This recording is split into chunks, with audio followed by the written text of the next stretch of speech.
चीज का संरक्षण नहीं किया कि अगर महिलाओं के लिए हमारी सरकार ने जो हमारी इतनी बड़ी भूमिका के लिए हमें सदन में भेजने के लिए उन्होंने मांग उठाई। आप लोगों पे तो पूरा भारत की जो नारियां हैं वो थूक रही हैं कि विपक्ष के जितने भी सांसद हैं, जितने भी विधायक हैं, जितने भी अन्य विपक्षीगण हैं, सब लोगों ने किसी ने भी साथ नहीं दिया। तो ये आप लोगों के लिए थूकती हूँ हम और हमारी बहनें, क्योंकि जब तक हमें हमारा अधिकार नहीं मिलेगा ये जलवा ऐसे ही कायम रहेगा। बहुत बहुत धन्यवाद। जवाब दीजिए, सांसद सवालों का जवाब दीजिए। हम पूनम मौर्य, क्षेत्रीय पदाधिकारी, आपसे हम ये सवाल करते हैं अपनी सभी बहनों के साथ, अपनी जिला पंचायत अध्यक्ष बहन के साथ, अपनी जिले की सभी पदाधिकारी बहनों के साथ, अपनी गाजीपुर की तमाम बहनों के साथ, सांसद जी हमारे सवालों का आप जवाब दीजिए। आपने हमें अधिकारों से क्यों वंचित रखा? क्या हम घर संभालते हुए क्या देश नहीं संभाल सकते? आप हमारे सवालों का जवाब दीजिए। क्या आप नहीं चाहते कि आपकी बहन बेटी, आपके घर परिवार की महिलाएं, हम सभी भी तो, आप तो सांसद है, सांसद एक गार्जियन स्वरूप होता है, उसको आप अपनी भूमिका निभाते हुए हमारे अधिकारों को, हमारे सवालों का जवाब दीजिए। माननीय महोदय सांसद जी, हम जहाँ से आते हैं हम बहुत ही स्वाभाविक और बहुत ही अच्छे विचारों के साथ हम आपसे सिर्फ अपने अधिकार के बारे में यहाँ पे जानने आए हैं कि जब हमारे लिए प्रधानमंत्री जी ने बिल निकाला था तो उसे पारित क्यों नहीं किया गया, हमें हमारे अधिकारों से वंचित क्यों रखा गया। हम हर कार्य क्षेत्र में अच्छे से कार्य करते हैं। मुझे लगता है कि महिलाएं बहुत ही संवेदनशील और बहुत ही सहनशील और हर कार्य बहुत निष्पक्षता पूर्वक करती है। तो आपने इस अधिकार को, कम से कम आपसे ये उम्मीद नहीं थी, आपको हमारे लिए आवाज उठानी चाहिए थी। माननीय सांसद जी, आप हमें हमारे सवालों का जवाब दीजिए। माइक तो आपके पास है, आप लोग आइए, बैठिए, फिर हम भी जवाब देते हैं। नहीं, हम माइक आप ले लीजिए, आप यहाँ पे आ सकते हैं। हमारे साथ बहुत सारी बहनें हैं जो अगर आप लोग बैठेंगे तो अच्छा रहेगा, बैठ के बात करें, हम जवाब भी सांसद जी देंगे। हम लोग आपके दरवाजे पे खड़े हैं और हम चाहते हैं कि आप हमारी सभी बहनों के साथ आप हमारे सवालों का जवाब तो दीजिए। आपका सम्मान करते हुए कह रहा हूँ कि बैठिए, आप लोग आइए। हम लोगों का सम्मान बस आपका जवाब होगा।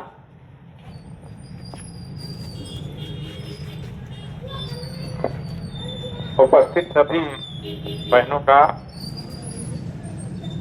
सज्जनों का हम स्वागत करते हैं। आपने जिस विषय पे अपना प्रश्न उठाया और जिसके संबंध में आप स्पष्टीकरण चाहते हैं, मैं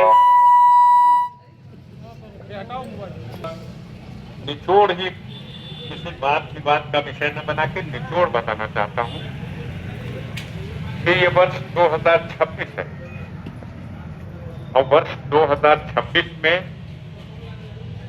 एक बिल संसद में जो 16 तारीख को अप्रैल के महीने में 16, 17, 18 के 3 दिन के विशेष अधिवेशन में प्रस्तुत किया गया, उसके संबंध में ही आप अपने प्रश्न रख रहे हैं। मैं ये बताना चाहता हूं और आप सब अवगत भी होंगे कि भारत में महिला बिल 33% आरक्षण का पहले ही पास हो चुका है। उस समय यह व्यवस्था तय हुई कि देश में जनगणना होगी और जनगणना के बाद क्षेत्रों का जनगणना के अनुसार परिसीमन किया जाएगा और तब उसके अनुसार ये महिला आरक्षण 33% लागू किया जाएगा।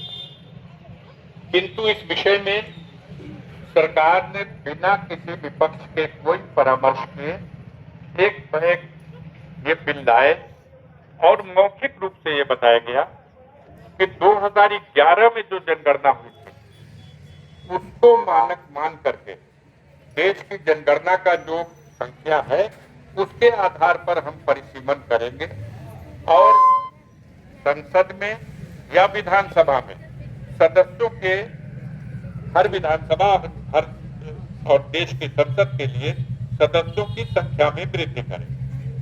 अब ये सवाल विवाद का तब उत्पन्न हुआ कि पिछली जनगणना 2011 में हुई और आज 2026 है, तो 16 साल पुरानी जनगणना के आधार पर अगर हम परिसीमन का नक्शा बनाएंगे तो वो उचित नहीं होगी।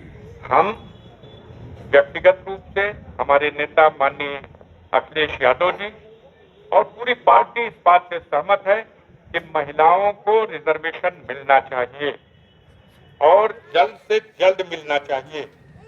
जो इसमें पार्लियामेंट में बिल लाया गया, यदि पहले राजनीतिक दलों के लोगों के परामर्श से ये बिल लाया गया होता तो मैं समझता कोई रास्ता निकल सकता था, लेकिन बजट सत्र समाप्त हो चुका था और बजट सत्र के समाप्ति के बाद एक बैक 3 दिन का एक स्पेशल सेशन, बहरहाल सरकार ने जो बेहतर समझा वो किया और विपक्ष ने उस समय ये इस बिल के विरोध में सिर्फ इसलिए बंद किया कि इस तरह से आनन फानन में बिना जनगणना कराए अगर परिसीमन 2011 को आधार मान करके अगर हम करेंगे तो वो अन्याय हो जाएगा, इसलिए बिल के विरोध में।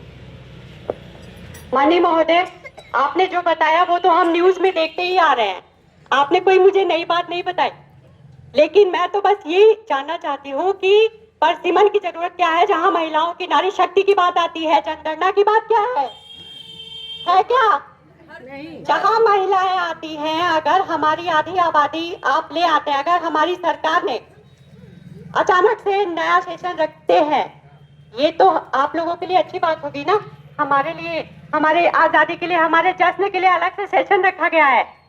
अगर हमारे लिए आपने सोचा होता, सिर्फ महिलाएं महोदय, सिर्फ महिलाएं, इसमें जनगणना, जाति और इसमें जातिगत ये सब चीजें नहीं आनी चाहिए। अगर ये बिल पास होता, इसमें सब लोग आते, सारे जातियों के लोग आते, आपके घर की बहू बेटियां भी आती, हमारे घर की बहू बेटियां भी, माननीय अखिलेश यादव के घर की तो बहू बेटियां ऑलरेडी है, तो वो तो कहेंगे, वो तो दूसरों को नहीं आने देंगे क्योंकि उन्हें डर है कि बाकी आ गई तो उनके लिए खतरा हो जाएगा। चलिए, आपकी बात हो गई।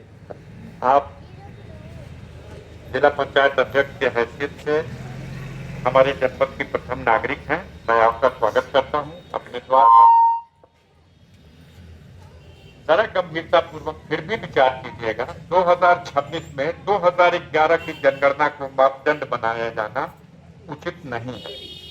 ये किसी के विचार में हो सकता है कि हाँ ठीक है, लेकिन इस देश में अगर लोकतंत्र की व्यवस्था है तो सदन में ऐसे बिल को पास कराने के लिए विपक्ष को भी हमेशा परंपरा रहेगी। बिल लाने से पहले इस पर वार्ता होती है, सहमति बनती है और उसके बाद बिल पेश किया जाता है। लेकिन जब आप किसी से न परामर्श करेंगे और पुराने 2011 यानी 16 वर्ष पुरानी जनगणना को आधार बनाएंगे तो इस बात पर सहमत नहीं है। महिलाओं के रिजर्वेशन के सवाल पर मैं आपको याद दिलाना चाहता हूं, आप जिस कुर्सी पे आसीन हैं, आप जिस कुर्सी पे आसीन है वो कुर्सी भी अब बिल आया, इसकी देन नहीं है। ये माननीय मुलायम सिंह के शासनकाल में उत्तर प्रदेश में पहले ही से जब पंचायत राज एक्ट लागू हुआ तो उसमें महिलाओं को भी आरक्षण की व्यवस्था दी गई, पिछड़ों को आरक्षण की व्यवस्था दी गई, दलित समाज के लोगों को और SC/ST के लोगों को भी आरक्षण की व्यवस्था दी गई। माननीय मुलायम सिंह ने उत्तर प्रदेश में महिलाओं को आरक्षण देने में पूरे देश में सबसे ज्यादा अग्रिम भूमिका निभाई और आज भी समाजवादी पार्टी इस बात की पक्षधर है कि महिलाओं को। सुनिए, एक बात और कहे, हम ये भी अंतिम बात कहना चाहते हैं, वाद विवाद यहाँ करने से क्या फायदा। हम तो अपनी इच्छा ये भी कहना चाहते हैं, हमारी अध्यक्षा महोदय बैठी यहाँ खड़ी हैं, कि आप मांगिए रिजर्वेशन पार्लियामेंट की सीटों में, विधानसभा की सीटों में मांगिए रिजर्वेशन, मेरा समर्थन है, लेकिन ढंग से होना चाहिए, सबके साथ और सबको उस आरक्षण का लाभ मिलना चाहिए। बस इतना करना है। आप गाजीपुर की सीट को मांग लीजिए महिला के लिए, मैं इसका समर्थन कर दूंगा, आप मांग लीजिए गाजीपुर जैसे जिला पंचायत की सीट महिला है, आप पार्लियामेंट की सीट मांगिए, मैं इसका समर्थन करूंगा, मैं इसके लिए पीछे नहीं हटूंगा। मैं अब लास्ट बार आपसे बात करने जा रही हूँ। पहली बात तो ये संविधान अखिलेश यादव जी मुलायम जी ने नहीं बनाया, ये बाबा साहब ने बनाया है। ये हमारा लोकतांत्रिक अधिकार है और हम इस सीट पे हैं। और रह गई आपके बिल पास करने ना करने की, बिल तो हमारे प्रधानमंत्री जी हमारे लिए ऑलरेडी वो जगह दे रहे हैं और आप देखेंगे कि 27 और 29 में भी हम उतनी ही संख्या में होंगे। बहुत बहुत धन्यवाद। अगर आप लोग तो अच्छा है। आज हम 4-5 लड़ सकते हैं।